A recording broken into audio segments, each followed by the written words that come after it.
bonjour. Bienvenue sur la chaîne Le Fruit de la Vigne. Eh bien, dites-moi, aujourd'hui, nous allons étudier l'histoire. Alors, on va commencer par le cycle 3, SEM. Ouvrage que j'ai trouvé à Paris. Alors, effectivement, il y a parfois des personnes, lorsqu'ils jettent leurs livres, ils ne le jettent pas vraiment, ils les mettent sur un petit muret et on peut les récupérer. Ce sont les éditions Hatier, Paris, mars 1997.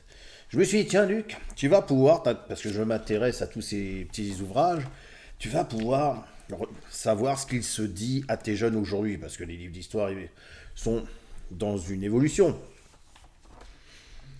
Donc je l'ai lu. Oh, j'en dirai pas plus, si ce n'est que les débuts du christianisme. Hein, voyez? Eh oui, les débuts du christianisme. Une nouvelle religion. Ah bon. Le catholicisme, parce que là je vais parler de la théologie catholique. Le catholicisme serait une nouvelle religion. Les peuples de l'Empire romain pratiquaient des religions différentes. Les Romains croyaient en l'existence de plusieurs dieux, alors que les Juifs croyaient en un seul Dieu. On a l'impression que quand on parle des Juifs, c'est la nation d'Israël. Non. Il y a la nation d'Israël, et parmi la nation, il y a des Juifs qui pratiquent.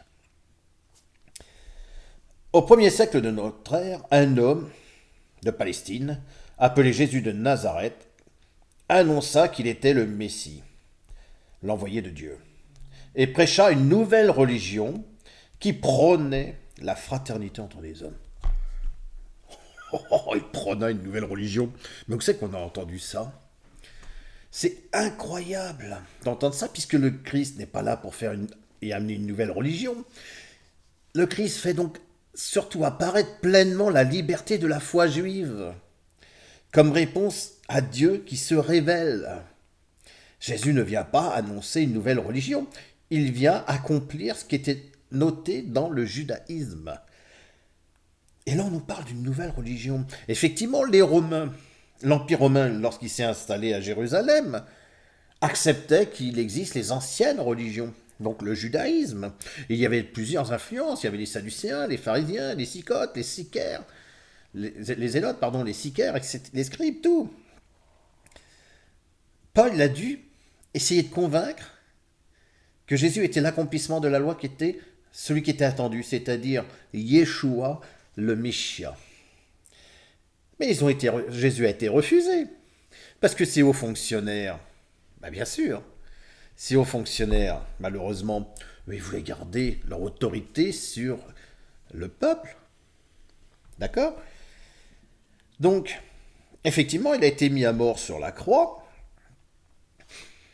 La mort sur la croix, où au-dessus il est marqué en grec, en latin et en hébreu, ici le roi des Juifs. Pourquoi? Parce que pour certains évangélistes, qui ne comprennent pas que dans le catholicisme, Jésus était d'essence juive. Non, Jésus est d'essence divine. C'est Dieu fait homme. Mais Dieu fait homme, il s'est fait homme en tant que juif, parce que juif vient de judaïte. Judaïte, c'est la Judée.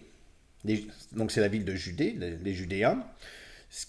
Et les Judéens sont de descendance de la tribu de Juda, puisque Judée est le nom donné par Juda, par la tribu. C'est une tribu où sont descendants les rois d'Israël. D'accord? Donc tous, ce qui s'est simplement passé, mais là on va le voir encore un peu plus loin, c'est qu'ils mettent l'enseignement de Jésus. Quel est ici le message de Jésus? Vous allez voir comment ils ont introduit ça. Et là on voit bien que c'est la grande école républicaine, qu'on a derrière nous des grands sages qui réfléchissent et qui mettent en application des choses qui n'ont rien à voir avec l'histoire de France. Alors, Jésus dit, parce que là c'est une parabole avec le bon samaritain, et Jésus dit, un homme descendait de Jérusalem à Jéricho, et tomba au milieu de brigands, qui, après l'avoir dévêtu et couvert de plaies, s'en allèrent le laissant à demi-mort. Par hasard, un prêtre descendait par ce chemin et le voyant, il passa outre. De la même façon, un lévite, survenant en ce lieu et le voyant, passa outre. Mais un Samaritain qui était en voyage, arrivé près de lui, et, le voyant, fut pris de pitié. Et s'avançant, il banda ses blessures, et versa de l'huile et du vin. Puis l'ayant fait monter sur sa bête, il l'amena à l'hôtellerie et prit soin de lui. Et le lendemain, tirant 2 deniers, il lui donna à l'hôtelier et les donna à l'hôtelier et dit: Prends soin de lui, et tout ce que tu dépenseras en plus, c'est moi qui, lors de mon retour, te le rembourserai. Jésus dit: Va et toi aussi fais de même, c'est-à-dire sois un bon samaritain. Alors ça, c'est selon l'évangile. C'est l'évangile selon Luc. Mais alors, juste un petit peu plus bas, il est dit: les Lévites et les Samaritains étaient des Juifs habitant dans des régions différentes. Je répète, les Lévites et les Samaritains étaient des Juifs habitant dans des régions différentes. Mais qu'est-ce que c'est que cette salade? Qu'est-ce que c'est que cette connerie? Qu'est-ce qu'il ne faut pas entendre? À la mort du roi Salomon, c'est Roboam son fils qui va lui succéder.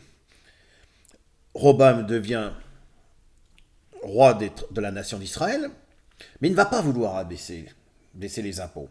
Ce qui fait qu'il va y avoir un schisme dans cette nation et vont se séparer. 10 tribus d'Israël vont partir en Samarie, donc ça sera des Israéliens devenus des Samaritains, et 2 tribus vont partir en Judée, dont la capitale sera Jérusalem. Ce sera la tribu de Juda et la tribu de Benjamin.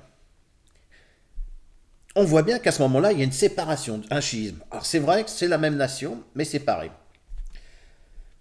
Je l'ai dit, je le répète, un juif, une personne peut le devenir. Par contre, tous les Israélites n'étaient pas juifs. Et tous les juifs n'étaient pas que des Israéliens. Donc pourquoi? Eh bien, j'ai pris des versets. Simplement, je vais aller chercher dans ma Bible. Donc, on va parler de Matthieu, chapitre 10, verset 5. Tels que les 12 que Jésus envoya après leur avoir donné les instructions suivantes. N'allez pas vers les païens et n'entrez pas dans les villes des Samaritains. Allez plutôt vers les brebis perdues de la maison d'Israël. N'allez pas vers les païens, n'allez pas vers les Samaritains. Ils n'avaient rien à voir ensemble. Jésus devait parler aux fonctionnaires, à ceux qui étaient en Judée. D'ailleurs, un autre passage très intéressant, c'est dans l'évangile de Jean, chapitre 4, et à partir du verset 9. En tout cas, c'est lorsqu'ils vont partir rejoindre dans une petite ville, les disciples vont partir acheter des vivres. Jésus va rester assis sur le bord d'un puits, ou proche. À ce moment-là, il y a une femme samaritaine qui vient puiser de l'eau. Jésus lui demande à boire. La femme lui répond. La femme samaritaine lui dit: Comment toi, qui es juif, me demandes-tu à boire, à moi qui suis une femme samaritaine? Les Juifs, en effet, n'ont pas de relation avec les Samaritains. Et là, on vous dit que les Juifs, les Lévites et les Samaritains étaient des Juifs, mais les Samaritains n'étaient pas des Juifs. Vous voyez un petit peu comment c'est insidieux. On vous inclut des choses et on vous rentre ça dans l'esprit. Donc l'enfant qui est en ses mains, qui va apprendre: Ah ben oui, c'était des Samaritains, étaient des Juifs, je sais, c'est la vérité. Bien sûr que c'est vrai, puisque tu l'as appris dans les livres d'histoire républicaine. Dans l'histoire républicaine, mais c'est faux. Dans la Bible, ce n'est pas ainsi. Dans le catholicisme, on reconnaît que Jésus était juif. Mais d'essence divine, c'est leur théologie. Donc on voit que c'est... Comment dire? On voit que cet ouvrage, il est fait pour modifier la réalité. Hein. Donc je me suis arrêté à là parce que on voit aussi les exercices avec Astérix et Obélix. Hein. Je vois tellement de conneries qui ont été dites dans cet ouvrage-là que je comprends pourquoi nos cerveaux sont complètement fatigués. Hein. Hein? Roi de France et roi d'Angleterre, bien sûr. Hein? La conquête de l'esprit. C'est ce que je disais dans l'une de mes vidéos. La France est un pays, d'accord, de culture gréco-romaine, avec une spiritualité catholique. Et la République, c'est bien un pays, on va dire une nation cosmopolite, multiculturaliste, avec une spiritualité judéo-maçonnique protestante. Hein. protestante, la réforme des protestants, puis surtout aussi le calvinisme. Voilà. En tout cas, mes amis, comme vous pouvez le voir, eh bien, dis donc, et on enseigne ça en CM1 à nos enfants. Eh bien, merci. C'est comme ça. Voilà, moi je voulais vous faire part de ce que j'ai découvert. Et je vous dis à bientôt pour une prochaine vidéo.